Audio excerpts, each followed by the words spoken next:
precisar aí da cópia do auto de prisão em flagrante, certidão de antecedentes criminais da pessoa presa, comprovante de residência e declaração de trabalho ou cópia da carteira de trabalho assinada da pessoa. É o mínimo aí que você vai precisar de documentação para poder instruir aí esse pedido de relaxamento de prisão. Não adianta você fazer uma peça maravilhosa e essa peça não ter documentos, não apresentar documentos que deem sustentação aos argumentos desenvolvidos na peça. No caso do pedido de liberdade provisória com fiança, narra-se as circunstâncias da prisão do acusado, a imputação, as imputações que lhe são atribuídas, e evidencia-se que trata-se ou que tratam-se de delitos afiançáveis, apresentando também os requisitos para concessão da liberdade provisória, ou seja, residência fixa, profissão definida e bons antecedentes criminais. É o mínimo de documentação que você vai precisar ter para instruir as suas peças. O pedido a ser formulado é o de estabelecimento de fiança, sempre no menor valor possível, e o cumprimento em caráter urgente de alvará de soltura, indicando onde o acusado encontra-se preso.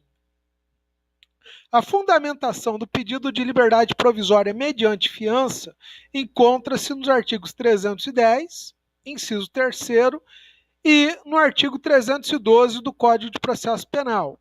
Além dos referidos dispositivos, você deve também argumentar com base nos artigos 323 e 324 do Código de Processo Penal, onde estão elencadas as hipóteses em que a fiança não será concedida, expondo que o acusado ele não está inserido em nenhuma das hipóteses impeditivas de concessão do benefício que estão previstas em lei.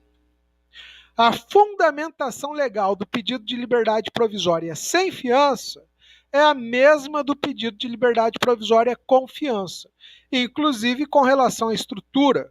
A diferença é que ele geralmente é formulado nos casos de crimes inafiançáveis e no pedido requer-se simplesmente a concessão da liberdade ao acusado, identificando onde ele se encontra preso para cumprimento do alvará de soltura. Mais uma vez lembrando, não adianta fazer uma peça maravilhosa e não instruir. Tem que ter lá cópia do auto de prisão em flagrante, certidão de antecedentes criminais, comprovante de residência fixa e comprovante de trabalho. É o mínimo. Lógico, além disso, você pode juntar umas declarações lá, né, de que o fulano é boa gente, assinada pelos vizinhos. Você pode juntar lá uma declaração do patrão, que ele é um bom funcionário. Você pode juntar a escritura da sua casa, né, de repente, para mostrar que você tem bem raiz, que não tem pretensão de fugir dali. Enfim, você pode juntar o máximo de documento que for possível para subsidiar os argumentos do seu pedido. O que você não pode é fazer o pedido sem documentação. Senhores, senhoras, senhoritas, encerrado esse primeiro tema nosso da prisão em flagrante, logo na sequência, a gente dá continuidade falando sobre a prisão temporária, que é a segunda modalidade de prisão provisória que nós temos. Essa prisão temporária, ela é mais específica do momento investigativo, né, da investigação criminal, aquela fase preliminar ainda de preparação para a ação penal. Então, vamos dar uma olhadinha aqui quais são os fundamentos dessa prisão temporária e que em quais casos ela pode ou ela deve ser decretada. A prisão temporária é uma medida privativa da liberdade de locomoção decretada por tempo determinado, destinada a possibilitar as investigações de crimes considerados graves durante o inquérito policial. Sua disciplina encontra-se na Lei número 7.960/89. Então, você tem uma lei que regulamenta o funcionamento da prisão temporária. E essa prisão temporária, ela só é decretada para garantia das investigações criminais. Hipóteses de cabimento.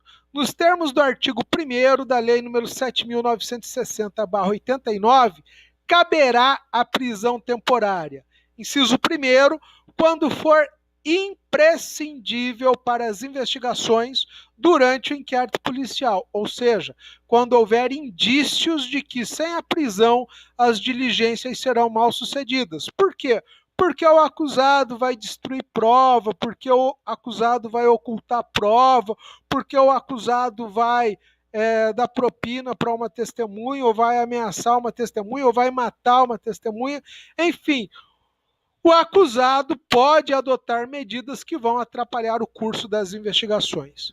Inciso 2º, quando o indiciado não tiver residência fixa ou não fornecer elementos necessários ao esclarecimento de sua identidade, ou seja, quando a autoridade policial não tiver onde localizar aquela pessoa, porque ela não tem um endereço fixo, ou ainda quando a autoridade policial tiver dúvidas acerca da identidade do acusado.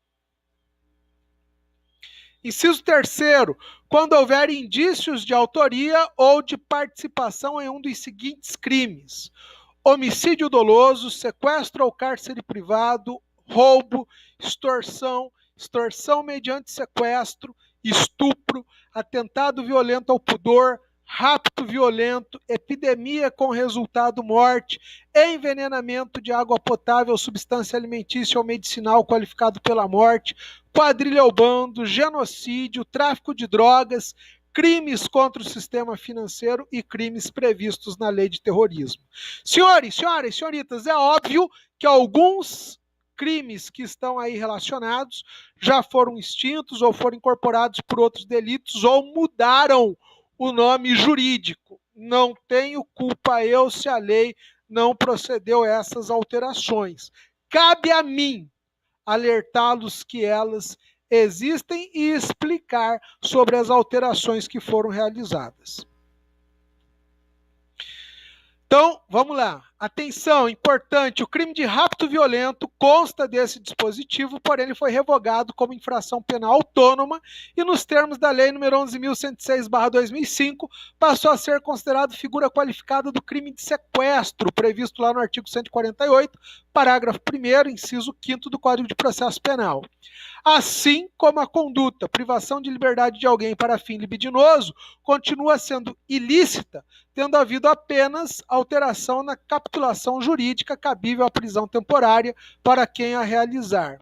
O crime de atentado violento ao pudor também consta do dispositivo, contudo, tal delito foi revogado pela Lei nº 12.015/2009, tendo sido unificado com o crime de estupro. Então, a conduta que antigamente era prevista como crime autônomo passou a incorporar o delito de estupro. A Lei nº 12.850/2013 modificou a denominação do crime de quadrilha ou bando para a associação criminosa e passou a exigir o envolvimento de apenas 3 pessoas para sua configuração. Antes, eram necessárias 4 pessoas. Assim, é possível a prisão temporária no crime de associação criminosa. Por quê? Porque a conduta criminosa continua a existir, apenas houve aí uma distinção do nome jurídico dela.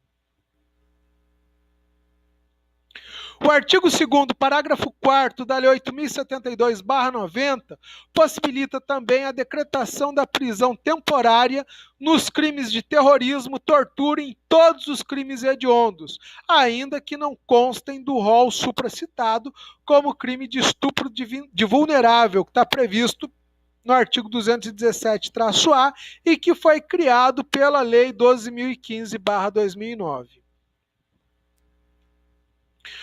O artigo 2º, parágrafo 4º da Lei 8.072/90 estabelece o seguinte: os crimes hediondos, a prática da tortura, o tráfico ilícito de entorpecentes, drogas afins e o terrorismo são insuscetíveis de...